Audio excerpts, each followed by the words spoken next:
Have you ever asked yourself, why am I still doing this at my age? After turning 70, many people continue certain habits. Not because they're still necessary, but simply because we've gotten used to sacrificing, striving, pushing through all our lives. But what no one tells you is this. There are things that, after 70, you should stop doing immediately. Not because you're weaker, but because you've grown wiser. Because now, peace matters more than pressure. Honesty matters more than appearances. And living authentically matters more than keeping up with expectations. In today's video, we're going to talk about 5 things you no longer need to do once you've passed 70. Letting go doesn't mean giving up. It means finally giving yourself permission to live lighter. You're watching our channel, where we share heartfelt and practical messages, especially for older adults. If this is your first time here, let us know where you're watching from. Please leave your city or country in the comments below. And don't forget to subscribe so you won't miss future videos filled with wisdom and inspiration. Let's begin with the first thing to stop doing. Number 1. Stop trying to please everyone. After 70, many people still carry an invisible burden. The need to make everyone around them happy. Even when their legs are tired, even when their hearts have grown. Weary, they still smile, nod, and say yes, as if they still need to prove something. At first it seems small. You agree to a dinner you'd rather skip. You stay quiet about something that bothers you because you don't want to upset anyone. You babysit the grandkids again, even when your back aches. And you tell yourself, I'm doing it out of love. But over time, you begin to feel like you're living someone else's life. I once knew a woman named Margaret, 76 years old. She used to be the glue of her family. Always hosting, always helping, always fixing everything. Then one day she said, I woke up and realized I was exhausted. Not tired, exhausted to the bone. And not a single person had asked if I was okay. That day, she made a change. She started saying no when she needed to. She stopped apologizing for putting herself first. And something beautiful happened. The relationships that truly valued her became deeper. The ones that only relied on her sacrifices faded away. And most importantly, she felt more alive. Many of us grew up in a time when taking care of yourself was seen as selfish. But now, it's time to revisit those old beliefs. You don't need to please everyone. And the people who truly care about you will understand.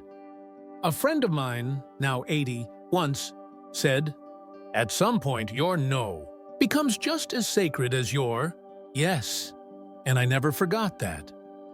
Because when you start setting boundaries, you create space for honest, meaningful connections. The kind that don't require you to stretch yourself thin. Ask yourself, when was the last time you did something simply because you wanted to? Not because someone expected you to. If it's been a while, maybe it's time to begin again. Without guilt, without apology. Just with quiet confidence that says, I've lived long enough to know what matters. And I matter too. If you're still here watching, please type the number 1 in the comments. It lets me know you're with me and that you're ready to choose yourself. Now, let's move on to the second thing, an invisible pressure many older adults still haven't let go of. Number 2, stop trying to look young for other people. There's one quiet truth few people say out loud. Even after 70, many still feel the pressure to look young.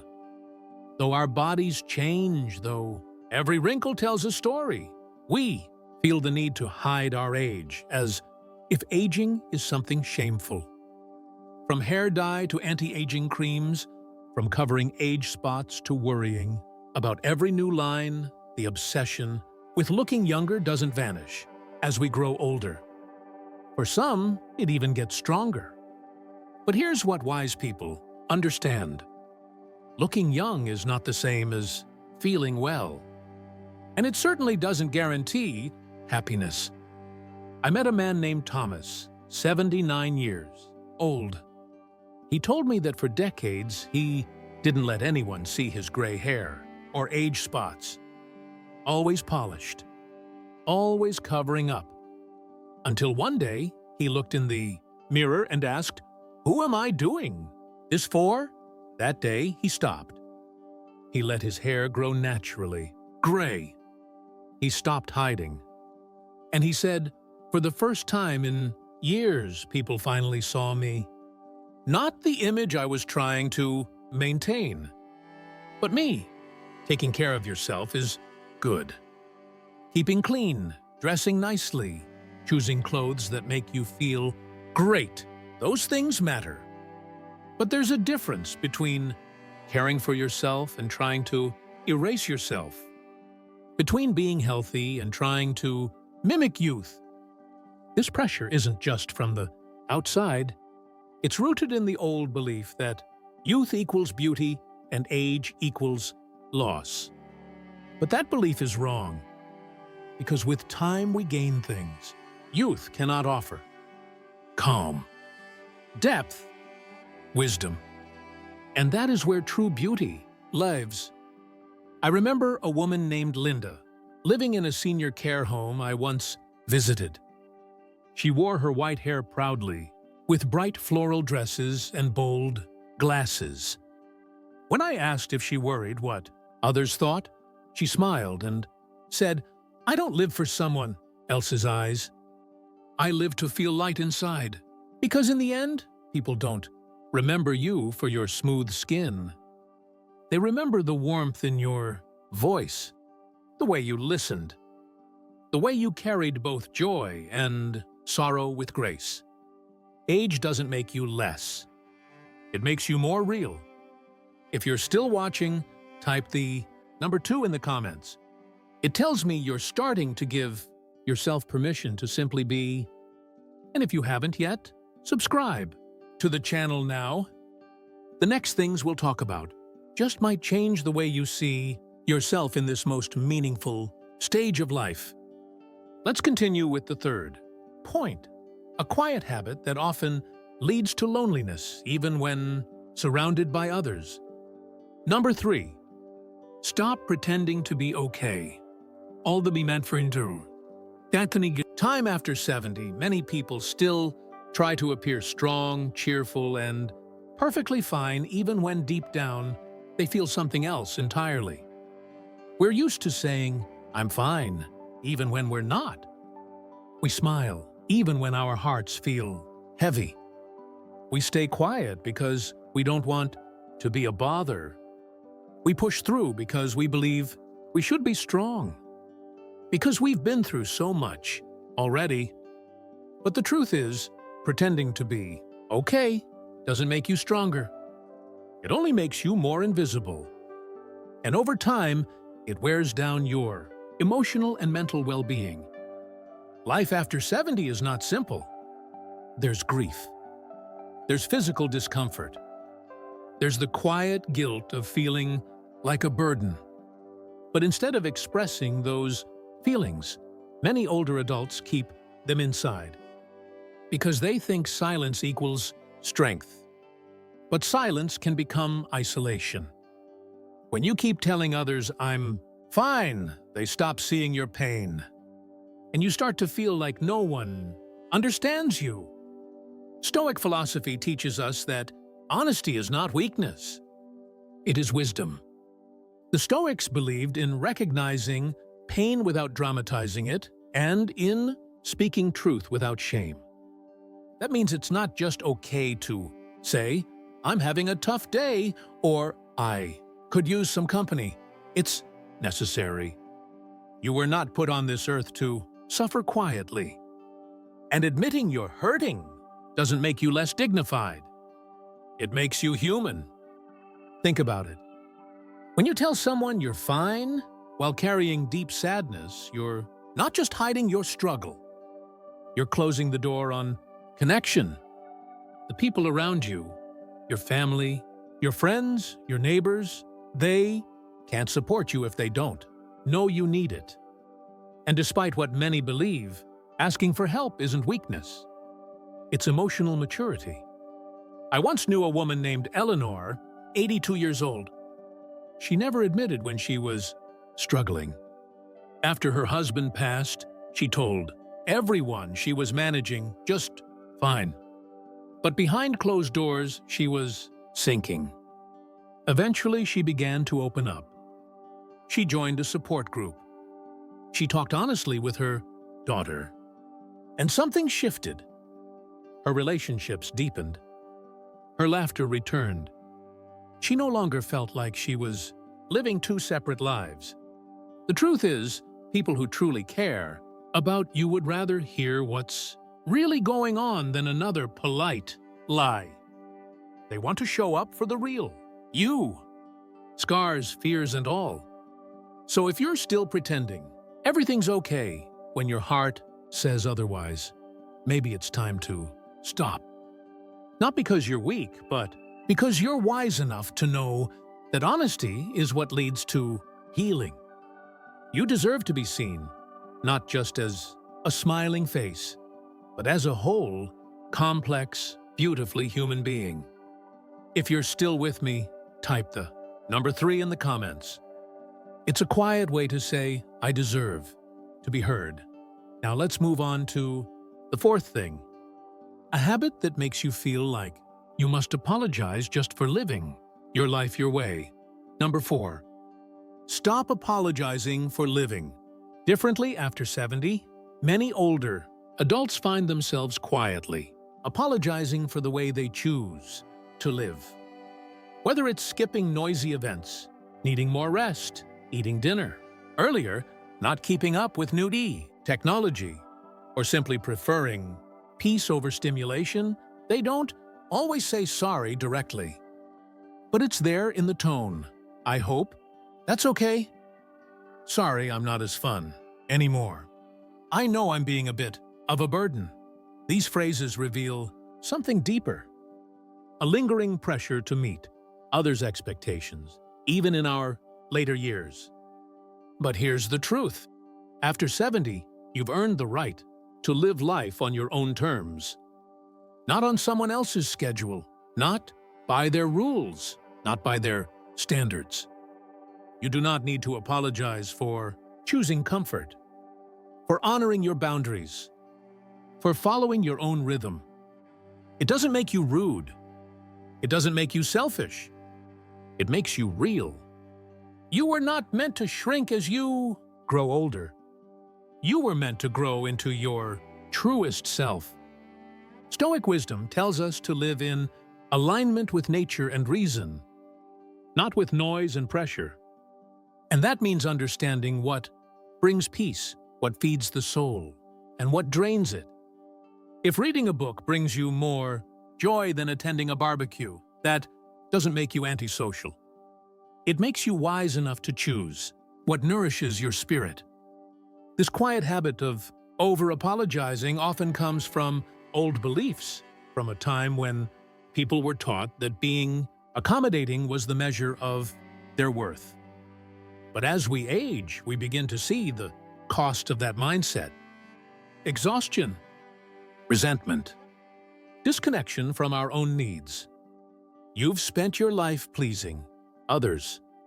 Now it's time to please your soul.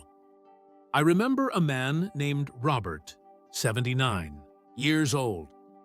He used to attend every church event because he felt obligated to go. But he was tired. He just wanted quiet Sundays. Every time he skipped, he felt like he had to explain himself. Until one day, his daughter said, "Dad, you don't owe anyone an excuse." If it brings you peace, it's the right choice. That changed him. He stopped apologizing. He began to own his new rhythm with pride. Growing older brings clarity. You know what matters. You know which people lift you up and which ones quietly drain you. You know what food works for you, what music calms you, what pace of life feels right in your bones. So why apologize for honoring that? Wisdom? When you say sorry for being quiet, slow or different, you send yourself a message that your preferences are a problem. But they're not. They're proof that you've lived. You've earned the right to pause, reflect, and choose with care. Your life is not a performance. It's your sanctuary, and it's worth protecting. If you're still watching, type the number 4 in the comments. It's a simple way of saying, I no longer need to explain who I am. Let's move forward now to the final habit that keeps many people stuck, the need for approval. Number 5. Stop chasing other people's approval. One of the hardest things to let go of, even after 70, is the quiet urge to be liked, to be accepted, to be approved of. Even after all the decades, after raising children, caring for others, overcoming illness and loss, you may still ask yourself, am I doing the right thing? And deeper than that, do others think well of me? You adjust your words, your clothes, your opinions. You hold back your thoughts, not because they're wrong, but because you fear judgment. But here's the truth. After 70 years of life, you no longer need anyone's permission to be yourself. I once met a woman named Josephine, 83 years old. For years, she dressed conservatively, spoke carefully, and behaved exactly how others expected her to. No one really knew the real her, until one day she put on a bright, floral dress, let her hair go, natural, and wore big earrings. She smiled and said, "This is me." It took me 40 years to dress how I really want. Seeking approval is like chasing the wind. You can never catch it. One day you please this person. The next day, someone else disapproves. And in the process, you forget what it feels like to live for yourself. Stoic wisdom reminds us we cannot control other people's thoughts. We can only control our actions and values. Trying to earn someone else's approval is like holding water in your hands. No matter how tightly you grip, it slips away. And those who truly love you don't need you to pretend, to shrink, to agree with things that don't feel right. They love you as you are. And those who don't, their approval isn't worth your peace. I remember an old man named Walter, 81. He once told me, "The day I stopped trying to make everyone like me was the day I truly started living. Approval fades, but integrity stays." So the next time you feel unsure, ask yourself, is this true to me? If the answer is no, then it's not worth your time. You've earned your wisdom. You've lived through decades. You've loved, lost, survived, and grown. You don't need to chase acceptance like a child. You belong to yourself, to your values, to the life you are still unfolding. Let younger people chase popularity. Let them worry about fitting in. You've graduated from that race. And what comes next is far better. Freedom. Because the day you stop needing approval is the day you start living in full color again. Bold, unapologetic, and true. That's the beauty of aging. You finally get to be exactly who you are. If you're still watching, type the number 5 in the comments. Let that be a small promise to yourself. I no longer need approval to feel whole. Conclusion. Isn't it strange how age shows us what really matters? When we were young, we were taught to strive, to do more, be more, earn more. But with time, we begin to see things more clearly. We realize that peace is more valuable than productivity. That connection means more than status. And that being true to yourself is the greatest freedom of all. The 5 things we've talked about today aren't just things to quit. They are old weights, and it's time to set them down. You don't have to keep pushing. You don't have to keep proving. You don't have to keep pleasing. After 70 years of life, you've earned the right to say no without guilt, to rest without explanation, to choose what brings you ease without apology. This isn't the end of your story. This is the most honest chapter yet. If today's video spoke to your heart, leave a comment saying, "I'm ready to live lighter." We read every word, and we deeply appreciate your voice. If you haven't yet, please subscribe to the channel and turn on the bell so you never miss a message made just for you. We'll be right here, walking with you through the most beautiful and freeing years of your life. Thank you for watching, and we'll see you in the next video.